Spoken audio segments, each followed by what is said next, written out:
নমস্কার। আজকে একটা ইনফরমেশন দেই। যেটা হয়তো কোনো কাজে লাগবে না, কিন্তু জাস্ট জেনে রাখার জন্য।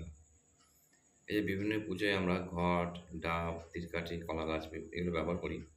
এগুলো কিসের প্রতীক? তো এগুলো বলি, হ্যাঁ? এই যে আমরা ঘট স্থাপন করি, এই ঘরটা হচ্ছে ঠাকুরের শরীর। ঠাকুরটাকে যে আমরা পুজো করছি, ঠাকুরের সামনে যে আমরা ঘরটা বসাচ্ছি, এই ঘরটা হচ্ছে ঠাকুরের দেহ বা শরীর।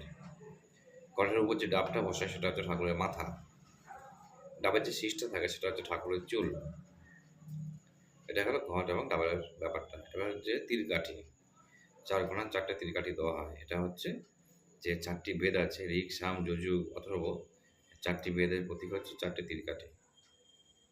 ঠিক আছে? এবারে যে ৩ বার করে যে সুতোটা দেওয়া হয় তিলকাঠির গায়ে, ৩ পেঁচ যে সুতোটা দেওয়া হয়, ৩টে পেঁচ কিসের প্রতীক? যে লাল সুতো দেওয়া হয় এটা হচ্ছে সাবিত্রী, গায়ত্রী এবং সন্ধ্যা। এই ৩ জনের প্রতীক হচ্ছে এই ৩ পেঁচের সুতো। এবার দেখবেন অনেকে ৪ কোণায় ৪টে কলা গাছ দেয়। এই ৪টে কলা গাছ কিসের প্রতীক? হচ্ছে নন্দী, ভৃঙ্গি, তাল এবং বেতাল। এই এই ৪ জনের প্রতীক হচ্ছে ৪টে কলা গাছ। অনেকে বাড়ির সামনে ২টো করে কলা গাছ দেয়। এটা হচ্ছে নন্দী এবং ভৃঙ্গি।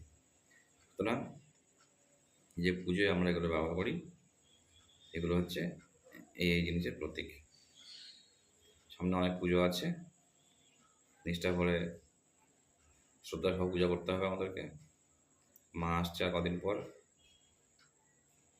এই ধরাধাম আবার নতুন করে সেজে উঠবে। সবাই মোটামুটি পুজোয় মেতে থাকুন। পুজো করুন, মায়ের কাছে অঞ্জলি দিন, যার যা চাওয়া পাওয়া সেটা নিবেদন করুন, দেখুন কী হয়। ধন্যবাদ।